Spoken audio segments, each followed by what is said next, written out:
Hi guys, Chester Westerford here. Welcome to the next video in my top 5 stories from each Doctor series. Next on the list, Peter Capaldi. This'll probably be the last video in this series for a while. I've now done all the Doctors except McGann and Whittaker. I'm undecided on what to do for McGann as he's only had essentially 2 TV episodes, one and then the Night of the Doctor prequel.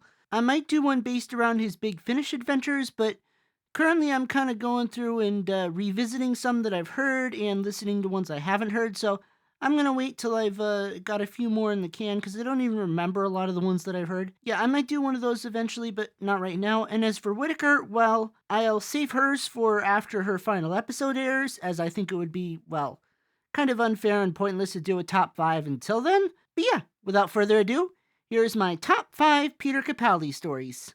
Number 5. Listen. Capaldi was definitely a unique doctor, and this is a very unique episode. After being unsure with just how grumpy his persona was in the first few episodes, I think this was the one that cemented him as one of my favorite doctors. I love the opening when he's just monologuing his hypothesis. This kind of curious scientific aspect of the Doctor has always been there, but I feel like Capaldi's Doctor really brought it out more than any of the others. His academic nature and stuff. I like too that unusually for the Doctor, the whole situation is a little open-ended.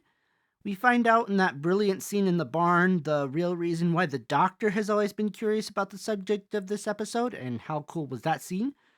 But yeah, we never find out if his hypothesis is correct about the creatures.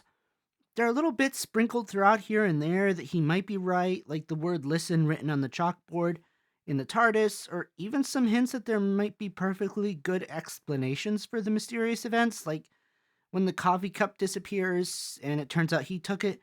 It's kind of clever how it can be interpreted multiple ways, and I think that's one of the things that makes this one of the most interesting and best episodes of his era. So yeah, good episode. Number 4. Last Christmas. Santa Claus meets Doctor Who. How could they not do that in a Christmas special at some point? I hoped they would, and while I'm honestly not sure Russell would have done it, that's one thing I liked about Moffat's Christmas specials and his whole era in general. He was willing to try things that other showrunners might be afraid would be too ridiculous, maybe? Sometimes I thought it worked, like here.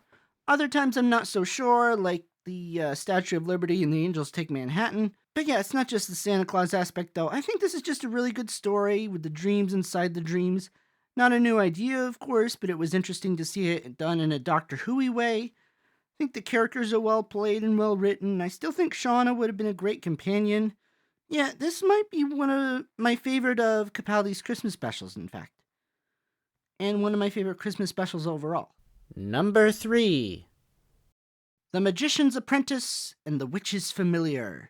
Okay, so the ending of this one maybe doesn't hold up quite as well as the beginning, but I don't know, I just like it because everything in between is just so much fun.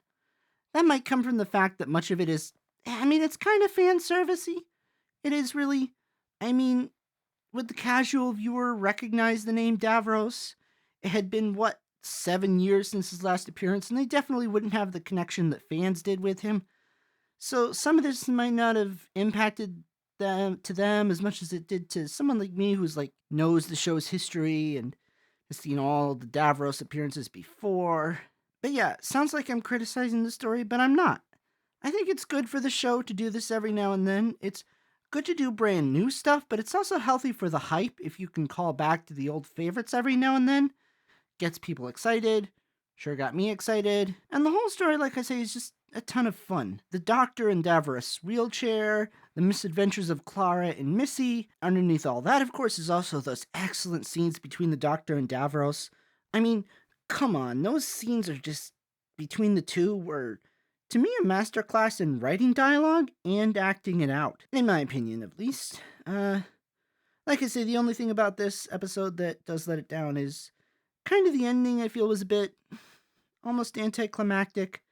I'm not sure why. Of course, that's what the Doctor was always going to do, save him. I don't know, I just think the whole mercy thing was a bit of a stretch with, the Doctor showing mercy and then that appearing in the Daleks' vocabulary. I'm not sure that really makes sense to me, but I don't know, it worked well enough and didn't take away my enjoyment of the rest of the story, so yeah. Number 2. The Zygon Invasion and the Zygon Inversion. I'm honestly not sure where this one ranks typically in fan opinion. I feel like I've heard conflicting things. Some people love it, some people don't. But in my fan opinion, it is one of Peter Capaldi's best stories. I really enjoyed them taking a classic villain and just doing something really unique with it. It's a refreshing concept. I like, too, that not all the Zygons are bad. Some really do just want to live in peace with the humans. And even the evil double trope, which has been used many times throughout movies and TV, and which does tend to get a little old, worked really well here, partly due to Jenna Coleman's great performance, and partly due to the writing, and again, that unique concept with the real Clara in that dream state fighting back. I thought that was really cool. Added to everything else, we've got Unit and even Osgood back. I hated when they killed her off, so I was glad to see her back in some form, whatever form that might be, according to whatever the viewer prefers. And, of course, we've got that excellent speech from the Doctor at the end to round it all out. Yeah, all in all, an excellent story, and I think well deserving a spot on this list for me. Honorable mention, Heaven Sent. Okay, so I have to admit, I struggled greatly whether or not to include this on the list, as there is a question as to whether or not it is a story in itself or one episode in a 3-part story, but I feel like it deserves a spot on this list, so I decided to just use it as an honorable mention. It's not every actor who can pull off a whole episode practically on their own as basically one long monologue, but Peter Capaldi is definitely that rare kind of actor. Of course, you can't give all the credit to him. The excellent writing from Stephen Moffat, the direction from Rachel Talalay, the editing by Will Oswald, the underrated performance of the Veil from Jamie Reed Quarrell. All of it just comes together to create one masterpiece of visual storytelling. And no best Capaldi episode list would be complete without it. And number 1 on the list, World Enough and Time and the Doctor Falls. So, just like with Dalek, how it made the Daleks scary again after many years, World Enough and Time, for me, I feel made the Cybermen scarier than they quite possibly have ever been. At least for me. Those scenes in the hospital with the proto-Cybermen are just so well done. And then, of course, we've got the Masters, both Masters, which was brilliant. Part of me still wishes that that wasn't revealed ahead of time in marketing, but I'm sure it would have leaked either way. That might be why they did it. Also, it's just a really good marketing tool to get people hyped. I love, too, that they chose to bring him back in kind of like a Delgado or Ainley-like disguise. I kind of wish they'd do that a little more in the future. Maybe not all the time like Ainley, but just once in a while. It's a really fun twist when done right, and I don't know, I'd just like to see maybe a future master do that a couple times in the future. And speaking of twist, what a way to lose a companion. How heartbreaking was that to have Bill go that way?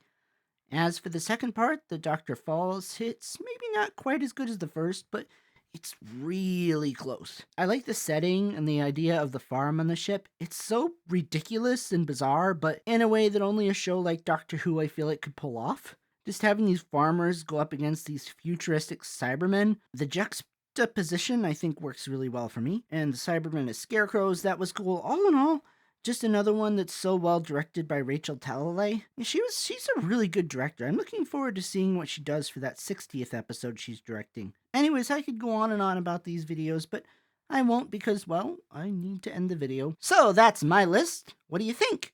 As usual, did you agree, disagree, and what are your favorite Peter Capaldi stories? Let me know in the comments below, and I will see you next time. Bye-bye.